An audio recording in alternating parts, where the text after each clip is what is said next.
Hello, everyone. I hope you all are doing great.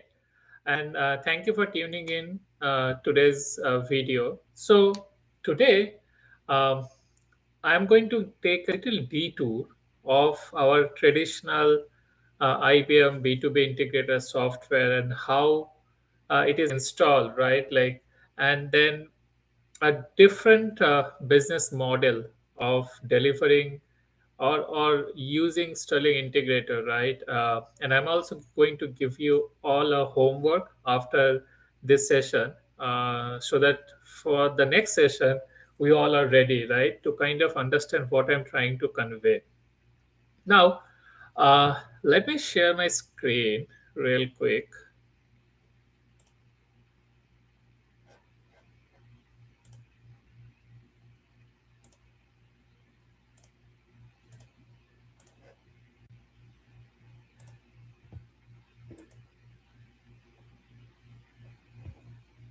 Okay.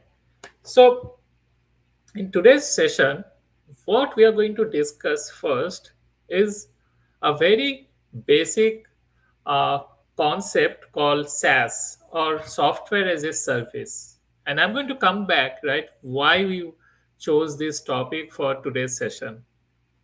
Now, all of you, right, who are working in IBM Sterling Integrator product, right, you must be aware that IBM B2B Integrator product comes with a license, a contract for maybe 2 years or 3 years or 5 years, right?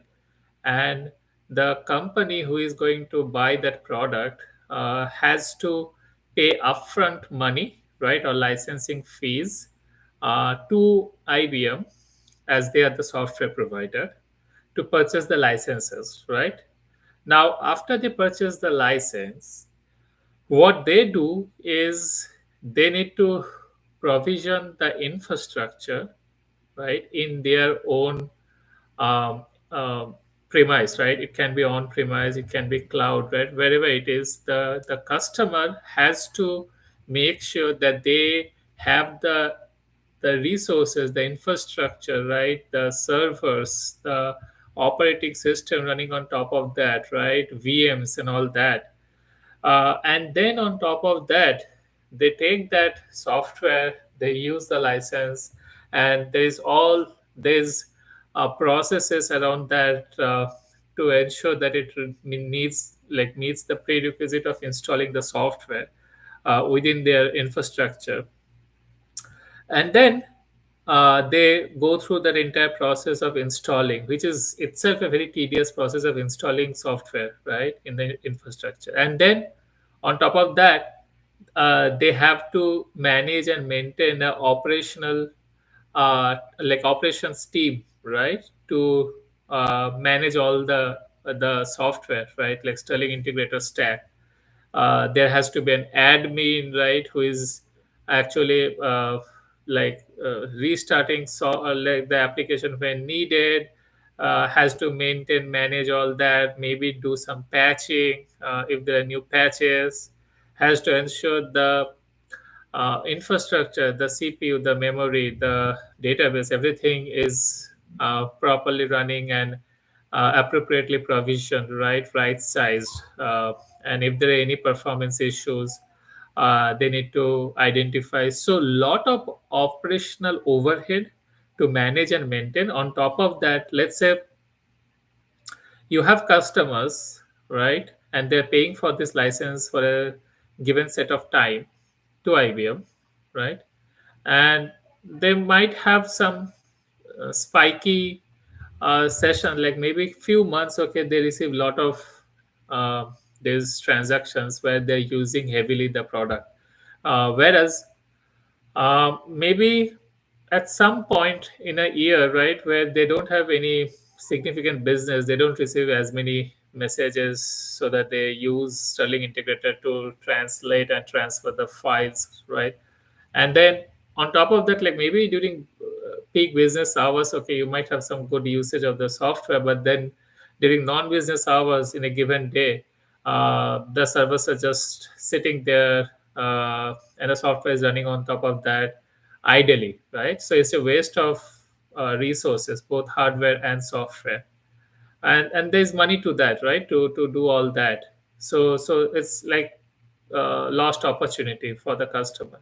Whereas now talking about SaaS, it's a business delivery model, right? Where instead of doing all that, right, instead of provisioning the infrastructure, installing the software, purchasing the licenses, what if the customer doesn't have to manage and maintain any software or any infrastructure for the consumption? Rather, uh, let me give an analogy, right? You're living in a house, you have the electricity, right, in your house, and the electricity is generated in some uh, far away places, right, where there is a big powerhouse, okay, and the electricity is generated there, and then they are like the connection is made through wires and all that to your house individually, right? Now when you come inside the house, you switch on the light, the fan starts running, the lights turn on, and you start using electricity, right? Your meter starts running, which means you're using it, right? You switch them off, you stop using electricity. And at the end of the month, you're only paying for how much you're using, right? And you don't have to manage, maintain, and think about, okay, where the power is generated, the electricity is generated, how it is being transferred to your house, and all that. Everything is taken care by default by some utility companies, right? So similar like setup, okay, is on this side of the wall of the software side, okay, where it's just like you just pay as you go, right? You just consume the software as a service, right? Rather than managing, maintaining all that. That's what SaaS is all about, right? Now, I've already spoken some of the benefits, right, for the customer side of it. I'm going to talk about some of the benefits for the software provider as well. So if you see in this slide, the value proposition of SaaS, right? On the left hand side is the benefit of the customers. Mentioned about simplified IT management. What does that mean? That means that now that you're now just consuming the product, the software as a service, so you don't have to manage all the operational overhead, you don't have to manage all the admin stuff, right? And you can save significant amount of money both on the resources side as well as the infrastructure, the provisioning and all that, right? So that becomes uh, a really a good ROI, right? The second value prop is time to value productivity. Now, you have some Sterling admin managing the software. What if you move to a SaaS software, okay, and you consume this software as a service and still be able to do all the integration work, and your admin can now be repurposed to do some other like work, okay, which adds value to your business, right? They can be repurposed to do something else, like that's like the productivity, right, okay, of your resources that you're having, right, within your company. What if if you see lower switching costs, that means I'm watching today Netflix. I'm paying a monthly price of maybe $8 or $9 for Netflix. I'm not happy with the quality of the shows or the movies that are there in Netflix, and I want to use Amazon Prime Video next month. I can just stop my service, right? I just stop paying Netflix and I stop the renewal, right? Auto renewal, and then I move to Amazon Prime Video next month. So I can switch vendors or SaaS software quickly, right? If I'm not happy with one, right? And then the switching cost is very minimal, almost zero, right? If I just stop paying to Netflix and pay to Amazon Prime, right? And the last but not the least is pay for what you use, right? When you're using it, you're paying for it. When you're not using it, you're not paying for it. I mentioned about the analogy of electricity. So this is on the benefit of customer. The benefit of software provider is that now, talking about agility and rapid innovation, what if now there's like, think about the current state of Sterling Integrator.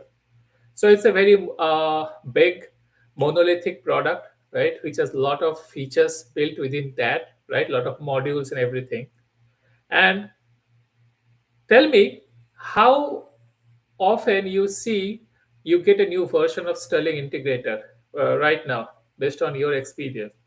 Maybe quarterly once, or maybe a big major version in 6 months or a year, right? So that means if the software provider has to uh, add new features, update existing features, right? Quickly innovate, right?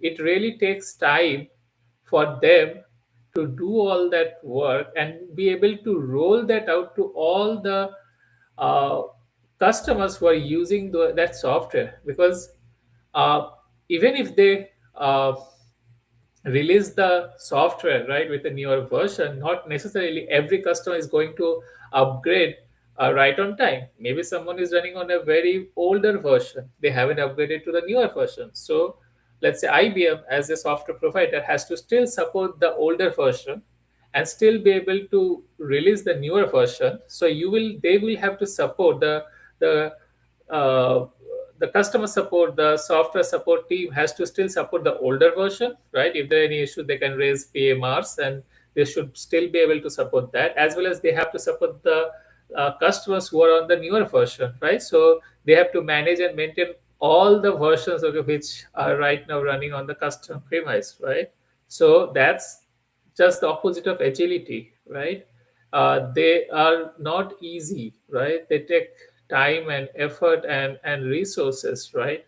Uh, from a cost optimization point of view, right? But yeah, so let me again go back and double click on that agility and rapid innovation. Now, let's say IBM, for example, instead of providing license based traditional products, what if they move to a software as a service vendor, right? They start providing Sterling Integrator as a service. In that sense, when they move to that kind of business model, they just the core concept of a SaaS provider is they have to manage and maintain only single version of the product. That means all the SaaS customers or consumers are actually consuming the same version of the software. That means IBM doesn't have to manage the entire staff and the operational overhead to manage all different versions, like different versions for different customers, right? That helps them quickly innovate, and they get agility, right? If they want to roll out new features, they can do it within weeks. They don't have to wait for multiple months, right? And they so that's one thing, cost optimization, right? I mentioned about it, managing, maintaining all these different versions, okay? From a traditional software standpoint, is definitely going to be costly for them, right? And that's the reason more and more providers are moving to SaaS-based software, right? Operational efficiency, I touched on that. Recurring revenue, right? Now, this is interesting to folks who are new to SaaS. Recurring revenue in the sense, like in the traditional model, when I want to purchase an IBM product right now, I have to go to IBM. I have to negotiate the price for like the license fees and all that, and I pay upfront for that product, right? And then maybe I might have a license renewal in coming up in 2 years or 3 years, right? And again, I have to do the same thing, right? Again and again. But then I have a period of like 2 or 3 months, okay, that the 2 or 3 years, right? That I can just start using that software. Whereas moving to and then what might happen, right? Think about this, like I might be using for 2 years and I'm stuck with that software because I paid so much money. Even if I want to get rid of IBM software, I can't, because or any other, like I'm not like biased about IBM, right? It's about any product which are having traditional license based model, right? If I want to move away from that, it's my money which I'm losing, right? Because I already paid upfront, right? It's a prepaid kind of concept. Whereas in a SaaS model, it's a recurring revenue. That means every month I am paying a recurring, like for example, Netflix, I'm paying every month like $8, $9, right? If I don't need it, I stop paying it. So the from a software provider, instead of they getting upfront money for a stipulated amount of time, they are getting that revenue every month from each of their customers who are renewing their SaaS software. Like it's not about renewal, but it's just like continuing to use that, right? SaaS software month on month, right? So the think about it, okay, it's just a mindset of moving from a product based to a service mindset, right? Now the software provider is not only providing a product, but they're providing a service, so that customers, okay, post sales, okay, they are still uh, attached to the product because of the service they are getting, right? Okay, the customer success team from a SaaS provider point of view is very critical, because they need to ensure that less and less customers are moving away from their software, okay, because they have a risk of losing that customer if they are not providing value from the software that they're providing as a service, right? So that's very important, right? Now those are, and now I'll stop here, right? See if it all makes sense. But why I'm saying all this suddenly, right, out of nowhere, I'll give you the example, and I'm going to give you the homework. So let me stop sharing quickly,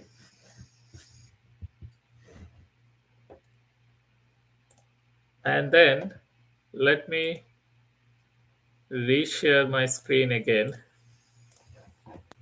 Okay, I hope you're all able to see my screen now back, right? So, how many of you have heard about IBM Sterling B2B Integration SaaS?